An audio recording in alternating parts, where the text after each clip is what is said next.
Hello students, આપણે hydrogen માટે બોરનું જે મોડલ છે એના વિશે ચર્ચા કરી ચૂક્યા હતા. હવે આપણે એ વસ્તુ ડિસ્કસ થઈ હતી કે ભાઈ હાઇડ્રોજનનું માટે જે બોરનું મોડલ છે એ હાઇડ્રોજનના રેખા વર્ણપટને સારી રીતે સમજાઈ શકે છે. એટલે હાઇડ્રોજનનો જે રેખા વર્ણપટ છે, રેખા વર્ણપટ ઇન ધ સેન્સ કે એના ઉત્સર્જન અને અવશોષણ વર્ણપટ છે એને સારી રીતે સમજાઈ શકે છે. એટલે બોરનું મોડલ એ એના હાઇડ્રોજન રેખા વર્ણપટને સારી રીતે સમજાઈ શકતું હતું. ઓકે, તો હવે એ કઈ રીતે સારી રીતે સમજાઈ શકે છે એના વિશે આપણે ચર્ચા કરીએ. તો એનો જે ટોપિકનું નામ છે એ છે હાઇડ્રોજન રેખા વર્ણપટની સમજૂતી. ઓકે, હવે લખી જ દઈએ અહીંયા હાઇડ્રોજન રેખા વર્ણપટની સમજૂતી. તો હાઇડ્રોજન રેખા વર્ણપટની જે સમજૂતી છે, તો જો બોરના જે નમૂના છે, બોરનો જે નમૂનો હતો એના અંદર અભિધારણા નંબર 2 ના અંદર શું આપેલું હતું કે તો બોરના નમૂનાની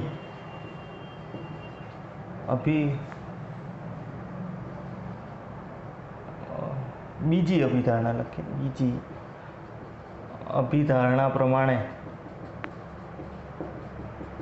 શું હતું કે ભાઈ જ્યારે નીચા શક્તિ સ્તરમાંથી ઇલેક્ટ્રોન ઊંચા શક્તિ સ્તરમાં જશે એટલે ઇલેક્ટ્રોનનું ઉર્જાનું શું કરશે, શોષણ કરશે. ઉપરના શક્તિ સ્તરમાંથી જ્યારે નીચેના શક્તિ સ્તરમાં આવશે એટલે ઉર્જાનું શું કરશે, ઉત્સર્જન કરશે. અને એના માટે જે ફ્રીક્વન્સી એટલે મતલબ એ જે ફ્રીક્વન્સીનું ઉત્સર્જન અથવા તો અવશોષણ કરશે એના માટેનું જે સૂત્ર હતું એ બીજી અભિધારણાના અંદર આપેલું હતું. તો આપણે એ પણ લખી દઈએ કે ભાઈ બોરના નમૂનાની બીજી અભિધારણા પ્રમાણે ઇલેક્ટ્રોન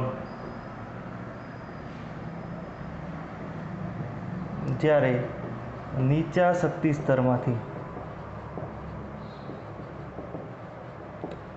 ઊંચા શક્તિ સ્તરમાં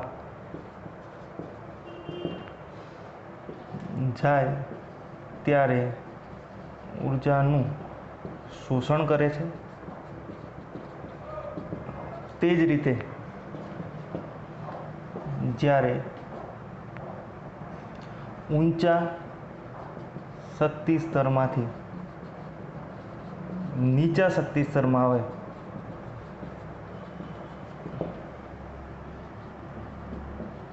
ત્યારે ઉર્જાનું ઉત્સર્જન કરે છે. અને એ કેટલું હોય તો એના માટે એમણે સૂત્ર શું આપ્યું હતું કે nu is equal to delta E divided by H. Nu is equal to delta E divided by H એમણે આપ્યું હતું કે જ્યાં delta E is equal to શું હતું, તમારું E2 માઇનસ E1 હતું. ઓકે, તો E2 એટલે ઊંચું શક્તિ સ્તર હતું ને E1 એટલે નીચું શક્તિ સ્તર હતું. એને આપણે એ પ્રમાણે ગણી છે કે ભાઈ પછીનું શક્તિ સ્તર, પહેલાંનું શક્તિ સ્તર એ પ્રમાણે. ઓકે, તો આપણે એને થોડું ચેન્જ કરી દઈએ. તો E2 અને માઇનસ E1ની જગ્યાએ આપણે એમ લખી દઈએ કે delta E is equal two EF minus EI. Okay, તો જ્યાં EF ઇઝ ઇક્વલ ટુ આપણે શું લઈએ કે જ્યાં EF ઇઝ ઇક્વલ ટુ અંતિમ શક્તિ સ્તર અને EI ઇઝ ઇક્વલ ટુ પ્રારંભિક શક્તિ સ્તર. પ્રારંભિક શક્તિ સ્તર એ પછી ગમે તે હોઈ શકે. EF એ અંતિમ શક્તિ સ્તર તમારું 1 નંબરનું હોઈ શકે અને પ્રારંભિક 10 નંબરનું હોઈ શકે. ઓકે, એટલે એનો અર્થ એવો કે 10 માંથી 1 માં આવ્યો હોય અને પ્રારંભિક શક્તિ સ્તર 1 નંબરનું હોય અને અંતિમ 10 નંબરનું હોય તો એનો અર્થ એવો કે 1 માંથી 10 માં ગયો.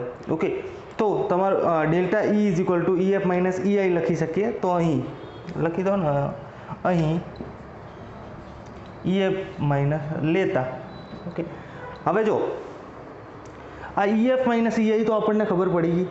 હવે જો EFની જે ઉર્જા છે એ કેટલી થાય તો એના માટે પણ સૂત્ર હતું કે EF બરાબર minus RH upon 1 upon NI. EF છે તો NF સ્ક્વેર આવી રીતે લખે. ઓકે, અને શેમાં હતું એ, સોરી જૂલમાં હતું. ઓકે, આર એટલે રીડબર્ગ અચળાંક. ઓકે, તમે આગળ જ્યારે આપણે હાઇડ્રોજનનો પરમાણુ નમૂનો બોહર માટેનો જે જોતો હતો એના અંદર આપ્યું હતું કે હાઇડ્રોજનનો જે રીડબર્ગ અચળાંક હતો જેની કિંમત હતી આપણી 2.18 ઇન્ટુ 10⁻−18 જે કિંમત હતી એના વિશેની વાત છે અહીંયા. તો આ એ પ્રમાણે આવે તો એ જ રીતે આપણે EIનું જે સૂત્ર શોધવું હોય તો EI બરાબર શું થાય -RH ઇન્ટુ 1/NI². જો ઓકે, હવે જો આને આ સૂત્રને આપણે આ રીતે પણ લખી શકીએ તો જો delta E is equal to શું થાય EF માઇનસ EI છે તો એનો અર્થ એવો કે -RH/NF² આ રીતે પણ લખી શકું. ઓકે, -RH/NI² આ રીતે લખાય. ઓકે, માઇનસ માઇનસ પ્લસ થઈ જશે. આ જે પ્લસવાળું પદ છે એને આગળ લઈએ અને માઇનસવાળા પદને પાછળ લઈએ તો આપણને શું જોવા મળે કે RH/NI² માઇનસ RH/NF² આવું કંઈક જોવા મળે આપણને. ઓકે, તો RH ને કોમન કાઢીએ તો RH is equal two RH into common શું નીકળશે અહીંયા શું બાકી રહ્યું 1/NI² બાકી રહ્યું માઇનસ 1/NF² બાકી રહ્યું. ઓકે, એકમ તમારો આવશે જૂલ.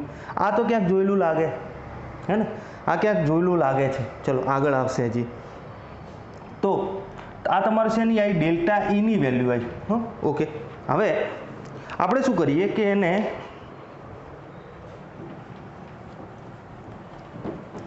આ જે ડેલ્ટા Eની વેલ્યુ છે એને આપણે આ સૂત્રના અંદર મૂકી દઈએ કે ભાઈ E ઇઝ ઇક્વલ ટુ Hની. ઓકે, તો આપણને ખબર હતી કે ભાઈ nu is equal to delta H by delta nu is equal to delta E by H હતું. તો ડેલ્ટા Eની મૂકી દઈએ અહીંયા કે RH આ રીતની કિંમત અહીંયા મૂકી દઈએ 2.18 × 10⁻18. ઓકે, જો માઇનસ જતું રહ્યો અહીંયાથી માઇનસ માટે કન્ફ્યુઝ ના થતા. માઇનસ ઓલરેડી અહીંયા માઇનસ માઇનસ પ્લસ ને પ્લસવાળું પદ આગળ લાવ્યું માઇનસવાળું પદ પાછળ લાવ્યું અને માઇનસ અહીંયાથી જતું રહ્યું.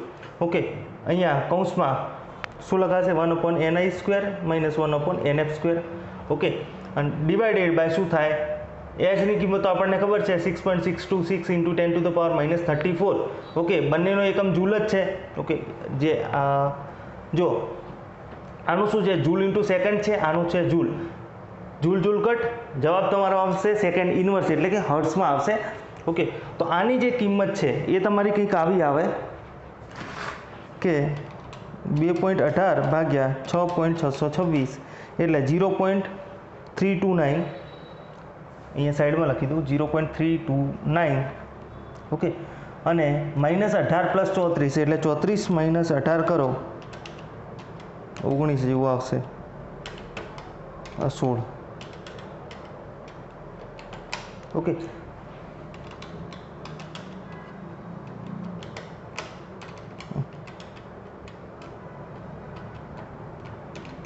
તો 10ની -16 થાય. અરે સોરી 10ની +16 થશે.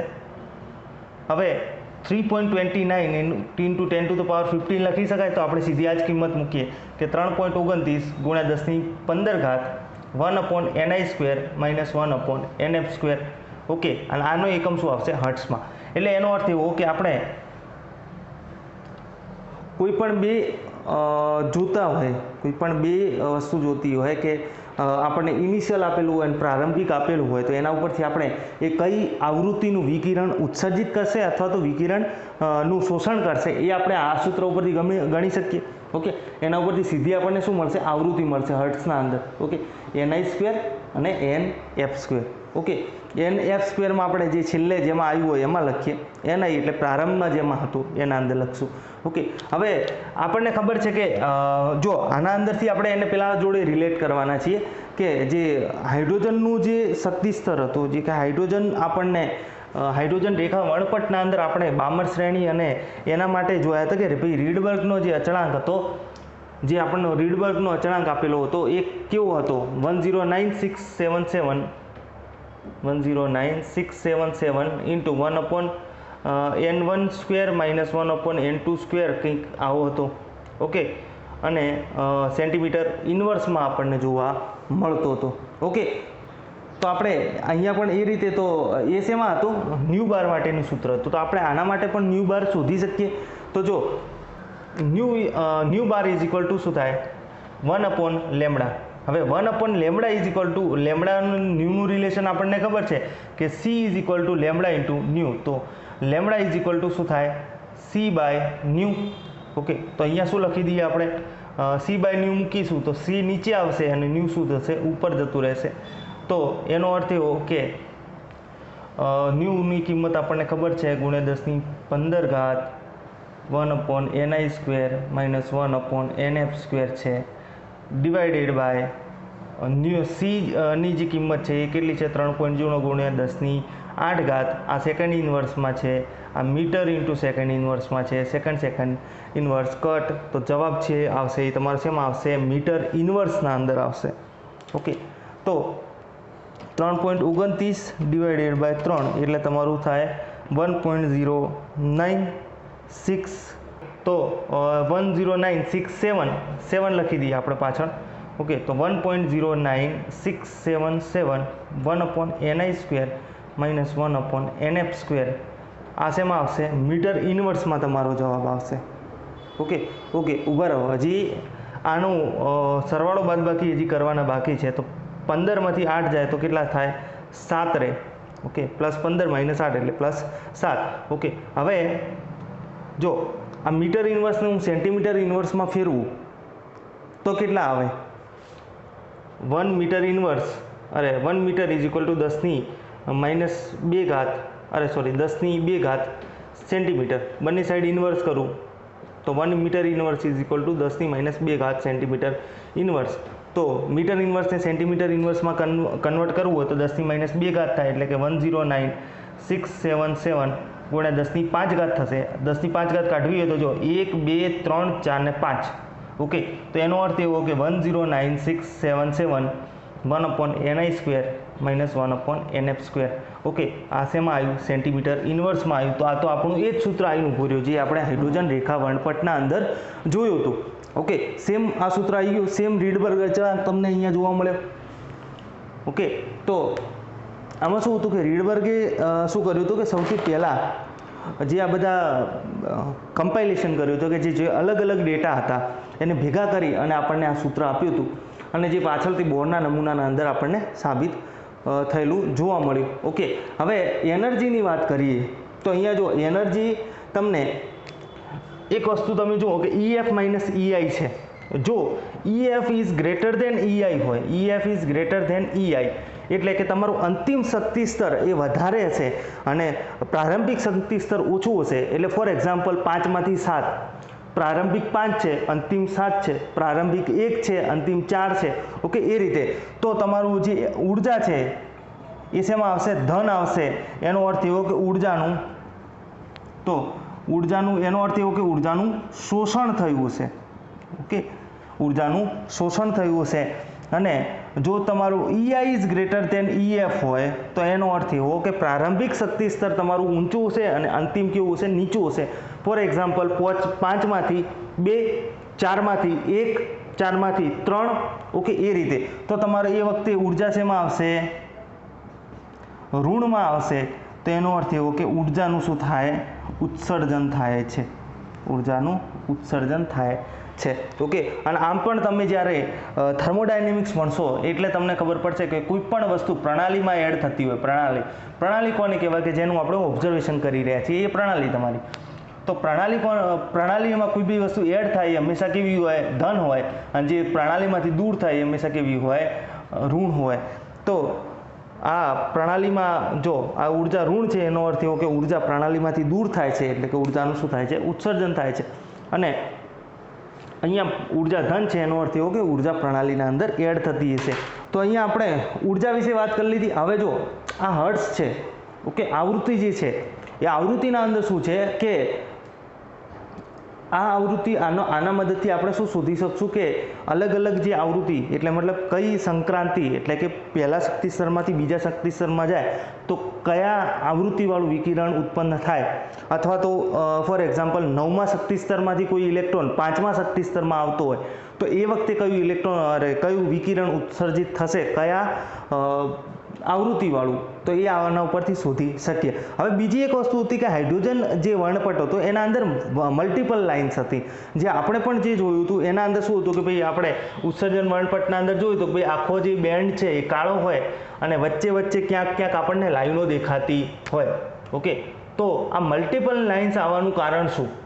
હાઇડ્રોજનમાં તો ઇલેક્ટ્રોન તો એક જ છે, એ કૂદકો મારી એક કૂદકો મારશે એક ટાઈમમાં એક જ કૂદકો મારવાનો. મલ્ટિપલ કૂદકા મારશે ચલો, તો પણ એટલી બધી લાઇન્સ ના મળે જેટલી આપણને અહીંયા જોવા મળે છે.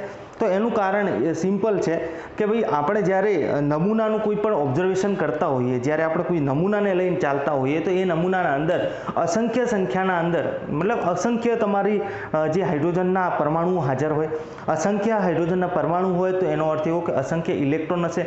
હવે એક ઇલેક્ટ્રોન એક સંક્રાંતિ કરે તો પણ અહીંયા લાખો કરોડો સંક્રાંતિ થાય, અને દરેક સંક્રાંતિ માટે અહીંયા વિકિરણનું ઉત્સર્જન થતું હોય. એટલે આપણી જે સ્પેક્ટ્રલ લાઇન્સ છે, જે તમારું વર્ણપટ આપણને જે દેખાય છે બહાર, એના અંદર ઘણી બધી જાતની જે લાઇન્સ છે એ જોવા મળે.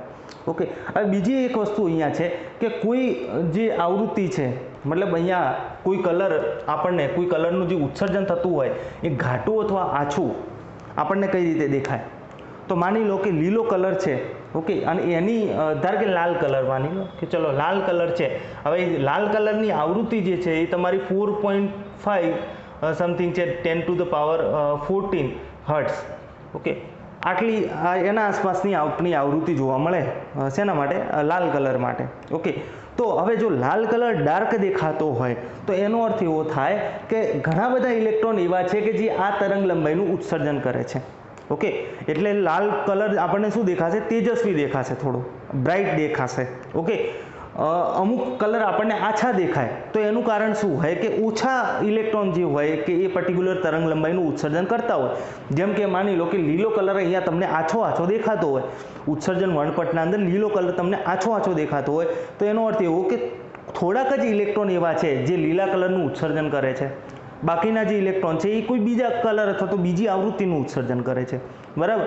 હવે માની લો કે પીળો કલર બ્રાઇટ તમને દેખાતો હોય એકદમ, તો એનો અર્થ એવો કે ઘણા બધા ઇલેક્ટ્રોન્સ છે કે જે પીળા કલરની એ આવૃત્તિનું ઉત્સર્જન કરે છે. ઓકે, તો જે કલર જે કોઈ પણ આવૃત્તિ એ આપણને તેજસ્વી અથવા ડલ એટલે કે તેજસ્વી અથવા તો આછી દેખાતી હોય તો એનું કારણ એક જ છે કે એક સમયે ઘણા બધા ઇલેક્ટ્રોન્સ જો કોઈ આવૃત્તિનું ઉત્સર્જન કરતા હોય તો એ હંમેશા આપણને જે વર્ણપટ છે એના અંદર તેજસ્વી જોવા મળશે. અને જો ઇલેક્ટ્રોન જે છે ઓછા ઇલેક્ટ્રોન જે એ આવૃત્તિનું ઉત્સર્જન કરતા હોય તો એ આપણને હંમેશા કેવી જોવા મળે? આછી જોવા મળે. ઓકે, હવે આના ઉપર જે દાખલા છે એના વિશે આપણે ચર્ચા કરી લઈએ. તો જો કોયડો 2.10 નંબરનો છે. એના અંદર શું કીધું છે કે હાઇડ્રોજન પરમાણુમાં n બરાબર 5 થી n બરાબર 2 કક્ષામાં થતી સંક્રાંતિ દરમિયાન ઉત્સર્જિત થતા ફોટોનની આવૃત્તિ અને તરંગ લંબાઈ ગણો. તો એકદમ ઇઝી છે. ઓકે, આવૃત્તિ અને તરંગ લંબાઈ ગણવાનું કીધું છે આપણને. તો અહીંયા જો આપણને જો યાદ ના આવે કે ભાઈ આપણને ન્યૂનું ડાયરેક્ટ સૂત્ર યાદ નથી આવતું તો ચોપડીના અંદર આપણને શું કરીને આપેલું છે? ચોપડીના અંદર જો ડેલ્ટા થી જ આપણને આપેલું છે. ઓકે, થતી સંક્રાંતિ દરમિયાન ઉત્સર્જિત થતા ફોટોની આવૃત્તિ અને તરંગ લંબાઈ ગણો. ઓકે, તો સીધી આપણને બરાબર મેથડથી આપણને આપેલું છે. ઓકે, અને જો આપણને એ ના કરવું હોય તો સીધું આપણે પેલું સૂત્ર વાપરી શકીએ કે ન્યૂ ઇઝ ઇક્વલ ટુ 3.29 હતું. ઓકે, ગુણ્યા 10⁻15 1/ni² - 1/nf². Okay, hertz. Direct આ સૂત્રનો ઉપયોગ પણ આપણે કરી શકીએ. ઓકે, જો આ સૂત્રનો ઉપયોગ ના કરવો હોય તો આપણે ડાયરેક્ટ જે આપણે ચોપડીમાં કર્યું છે એ પ્રમાણે કરી શકીએ. ઓકે, બધા સૂત્રો યાદ રાખવાની જરૂર નથી. આપણે સીધું આ જ સૂત્ર વાપરીએ કે delta E is equal two EF - EI. Okay, તો એનો અર્થ એવો કે delta E is equal two EF - EI, અને એ આપણને ખબર છે કે શું થાય? RH અહીંયા કોમન નીકળે અને 1/ni² - 1/nf² આપણને જોવા મળે જૂલના અંદર. ઓકે, તો RH તમને ખબર છે 2.18 ગુણ્યા 10⁻18 1/ni એટલે કેટલું થાય?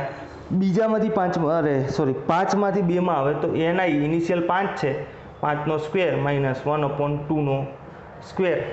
ઓકે, તો 2.18 ગુણ્યા 10⁻18 ઘાત, 5 એટલે 25 અને -4.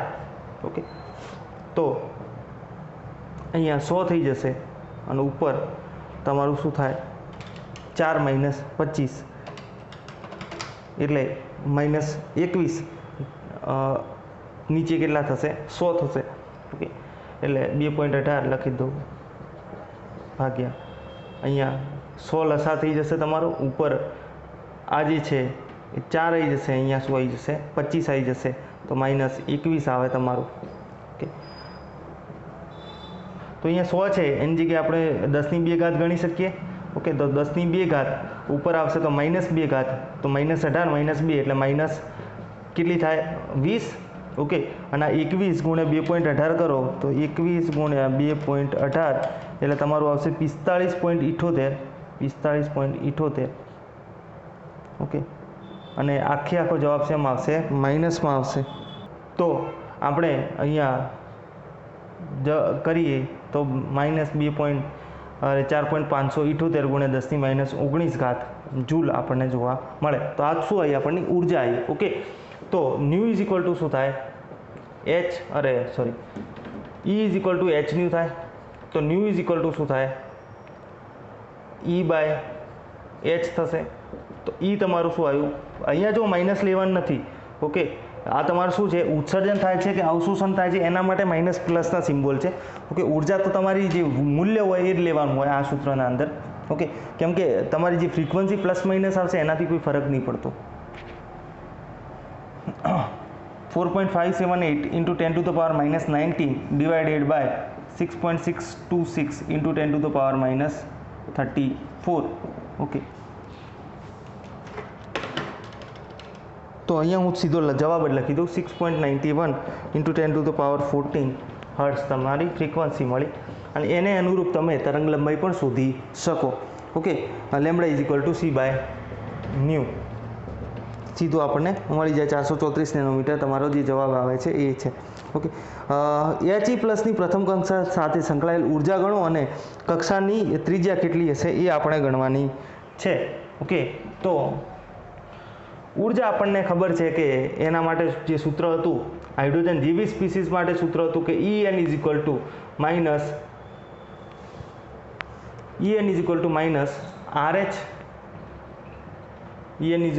RH અપોન Z² આ રીતની આપણને કંઈક જે સૂત્ર હતું એ આપણને જોવા મળતું હતું. ઓકે, તો સીધો અહીંયા મૂકી દઈએ તો ચોપડીના અંદર પણ એ સેમ મેથડથી આપેલો 2.18 ગુણ્યા 10⁻18 ઘાત છે. હિલિયમ માટે Z ઇઝ ઇક્વલ ટુ શું આવે 2. ઓકે, તો 2² અપોન અહીંયા શું કીધું છે પ્રથમ કક્ષા સાથે એટલે 1² તો -2.18 ગુણ્યા 10⁻18 ઘાત ગુણ્યા 4 એટલે 8.72 × 10⁻18 જૂલ તમને જોવા મળે. ઓકે, તો તમારું આવી ગયું છે. ત્રિજ્યા માટે આપણને ખબર છે કે Rn is equal two A0 into n²A0 upon Z. Okay, hydrogen માટે નીચે Z નહોતો આવતો, આના માટે નીચે Z આવે તો 1 નો સ્ક્વેર. ઓકે, એટલે 1 જ થાય. 52.9 Z એટલે 2 એટલે તમારી 52.9 ડિવાઇડેડ બાય 2 એટલે 26.45 પિકોમીટર તમારું શું આવશે જવાબ તમારો. ઓકે, 26.9 પિકોમીટર આપણો આન્સર આવે. ઓકે, અહીંયા નેનોમીટરમાં આન્સર આપેલો છે. ઓકે, તો અહીંયા નેનોમીટરમાં આપણને આન્સર આપેલો છે. તો આને નેનોમીટરમાં કન્વર્ટ કરો તો 26.45 ઓકે ગુણ્યા પિકોમીટર એટલે 10⁻12 ઘાત મીટર. ઓકે, અને 1 મીટર બરાબર શું થાય 10⁻9 ઘાત. મીટરની જગ્યાએ શું લખી શકીએ 10⁹ ઘાત નેનોમીટર. ઓકે, તો ઓલ ઓવર તમારો જવાબ -12 પ્લસ 9 એટલે 9 ને 3 12 એટલે 10⁻³ ઘાત નેનોમીટર થશે. ઓકે, તો આ બાજુ લઈ જાઓ 1 2 અને 3 તો 0.02645 નેનોમીટર. ઓકે, તો આ રીતે જવાબ આવી ગયો 0.02645 નેનોમીટર. ઓકે, કન્વર્ટ કર્યા એમાં ખ્યાલ આવ્યો. જો અહીંયા પિકોમીટર હતા, પિકોમીટરની જગ્યાએ આપણે એને કટ કરીને શું લખી શકીએ કે 1 picometre is equal to 10⁻12 metre થાય. તો આ પિકોમીટર છે એની જગ્યાએ શું સિમ્પલી એને કાઢીને શું લખી શકાય 10⁻12 મીટર. હવે 1 metre is equal to 10⁹ nanometre થાય. ઓકે, તો આ મીટરની જગ્યાએ શું લખી દઉં 10⁹ નેનોમીટર. તો સીધું આનો બેનો કરીએ સરવાળો, અરે બાદબાકી થશે તો -12 + 9 એટલે -3, તો 10⁻³ નેનોમીટર. ઓકે, આવું લખી શકીએ. ઓકે, હવે આપણે આવી જઈએ બોરનો જે મોડલ છે એની મર્યાદા ઉપર. બોરના મોડલની મર્યાદા ઉપર આવી જઈએ કે બોરના નમૂનાની મર્યાદા.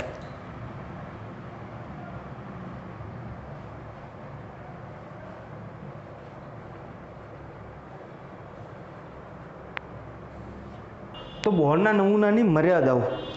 તો બોરના નમૂનાની અંદર પહેલી જે મર્યાદા છે એના માટે કે પહેલી મર્યાદા એના અંદર પહેલાં શું છે કે જો બોરનો નમૂનો નો ડાઉટ રુથરફોર્ડના જે નમૂનો છે એના કરતાં સારો હતો. ઓકે, રુથરફોર્ડના નમૂનાની જે ખામીઓ હતી એને આને કવર કરી હતી, પણ એ કવર કરવાના અંદર બોરના નમૂનાના અંદર પણ કેટલીક ખામીઓ રહી ગઈ. પહેલી ખામી તો એ તમારી એ થાય બોરના નમૂનાની કે ભાઈ જે એ નમૂનો છે એ ખાલી હાઇડ્રોજન માટે લાગુ પડે ને હાઇડ્રોજન જેવી સ્પીસીઝ માટે લાગુ પડે. ઓકે, એ બીજા કોઈ માટે લાગુ પડતો નથી. ઓકે, એને આપણે જો કે એ નમૂનો ડેવલપ થવાનો જ બાકી, તો ડેવલપ થાય એના પહેલાં જ quantum mechanical model of atom આવી ગયું હતું. ઓકે, એટલે વધારે બીજા કોઈ નમૂનાને લાગુ પાડવાની જરૂરિયાત ઊભી થઈ નથી. ઓકે, જરૂરિયાત ઊભી બી થાય તો બીજા કોઈ નમૂના મતલબ હાઇડ્રોજન સિવાય અથવા તો હાઇડ્રોજન જેવી સ્પીસીસ સિવાય કોઈ પરમાણુને આપણે લાગુ પાડી શકતા નથી. ઓકે, એના સિવાય જો મર્યાદાની વાત કરીએ તો આધુનિક સ્પેક્ટ્રોસ્કોપી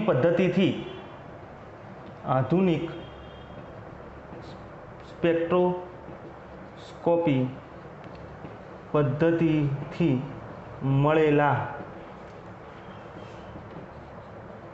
હાઇડ્રોજન વર્ણપટને સૂક્ષ્મ રીતે સમજાવી શકતો નથી. એટલે જો સ્ટાર્ટિંગના અંદર જ્યારે આ બધી હાઇડ્રોજન રેખાવર્ણપટને એની વાત હતી તો એ વખતે જે સ્પેક્ટ્રોસ્કોપી પદ્ધતિ હતી એ બહુ બેઝિક ટાઈપની હતી. એટલે એના અંદર જે સ્પેક્ટ્રલ લાઇન્સ આવતી હતી એને આ સારી રીતે સમજાઈ શકતો હતો. પણ હવે જ્યારે એડવાન્સ સ્પેક્ટ્રોસ્કોપી પદ્ધતિઓ આવી ગઈ છે તો એના અંદર આપણને જોવા મળે કે જે જૂની પદ્ધતિઓ હતી, આપણે જે રીતે પેલું HD અને પિક્ચર ક્વોલિટી નહીં જોતા. ઓકે, તો બ્લર જ્યારે દેખાતું એટલે આપણને એમ લાગે કે આ 3 લીટીઓ નજીક હોય તો આપણને એમ જ લાગે કે આ જાડો એક બોન્ડ છે, આ રીતે આ એક જાડી લાઈન છે, આપણને એવું લાગે. પણ એ વસ્તુ જ્યારે ક્લિયર થાય, જ્યારે આપણે HD અને હાઈ રેઝોલ્યુશનમાં જોઈએ તો આપણને ખબર પડે કે આ એક્ઝેક્ટલી આ જાડું રેખા નહીં, આ 3 વસ્તુઓ અલગ છે, 3 નજીક 3 લાઈનો આવેલી છે. ઓકે, તો આ વસ્તુને વધુ સૂક્ષ્મ રીતે જ્યારે જોવા જઈએ, ડબલેટ અથવા ટ્રિપલેટ લાઇન્સ જે હતી, ડબલેટ એટલે એકદમ નજીક ગોઠવાયેલી લાઈન અને ટ્રિપલેટ એટલે 3 લાઈનો ગોઠવાયેલી હોય નજીક, તો એને સમજાવી શકતો નહોતો આ નમૂનો. ઓકે, બીજું કે ઝીમેન ઇફેક્ટ અને સ્ટાર્ક ઇફેક્ટ. ઓકે, ઝીમન અને સ્ટાર્ક ઇફેક્ટ.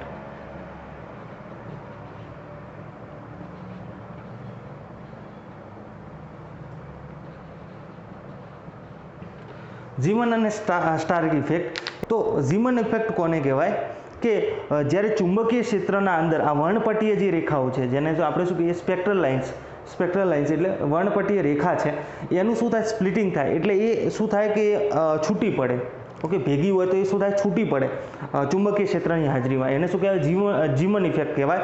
અને આવું વિદ્યુતીય ક્ષેત્રની હાજરીમાં થાય એમાંય લાઈનો છૂટી પડે, એને શું કહેવાય સ્ટાર્ક ઇફેક્ટ કહેવાય. બેઝિકલી સ્ટાર્ક અને ઝીમન ઇફેક્ટ શું થાય કે જ્યાં જે આપણી સ્પેક્ટ્રલ લાઇન્સ એટલે કે વર્ણપટીય રેખાઓ છે એ છૂટી પડે એને આપણે ઝીમન અને સ્ટાર્ક ઇફેક્ટ કહીએ. ઝીમન ઇફેક્ટ ક્યારે લાગુ પડે જ્યારે ચુંબકીય ક્ષેત્ર હાજર હોય, અને સ્ટાર્ક ઇફેક્ટ જ્યારે આપણું વિદ્યુતીય ક્ષેત્ર હાજર હશે ત્યારે લાગુ પડે. તો પહેલી તો આ જે નમૂનો છે, અરે પહેલી તો આ મર્યાદા થઈ કે ભાઈ આધુનિક સ્પેક્ટ્રોસ્કોપીની પદ્ધતિથી મેળવેલા વર્ણપટને સૂક્ષ્મ રીતે સમજાઈ શકતો નથી. એના સિવાય જીમન અને સ્ટાર્ક ઇફેક્ટ પણ સમજાઈ શકતો નથી. બીજી જે મર્યાદા છે એ અણુ તો પરમાણુની રાસાયણિક બંધથી અણુ બનાવવાની ક્ષમતા સમજાવી શકતો નથી. ઓકે, રાસાયણિક બંધથી એ કઈ રીતે અણુ બનાવે છે એના વિશે કોઈ આપણને માહિતી મળતી નથી. ઓકે, તો મેઇન આ જે બે છે એ મર્યાદા હતી. ઓકે, હવે પછી જે છે એ ક્વોન્ટમ મિકેનિકલ મોડેલ આવશે. ઓકે, એટલે ક્વોન્ટમ યાંત્રિકીય નમૂનો જે છે એ આવશે. ઓકે, એ લાસ્ટ નમૂનો છે. એના પછી હાલ જે લેટેસ્ટ આપણે જોઈ રહ્યા છીએ કે પરમાણુ કેવો હોય છે એની જે લેટેસ્ટ ડેફિનેશન છે એ હવેથી ચાલુ થાય છે. ઓકે, તો એ આપણે નેક્સ્ટ લેક્ચરના અંદર ચર્ચા કરીશું.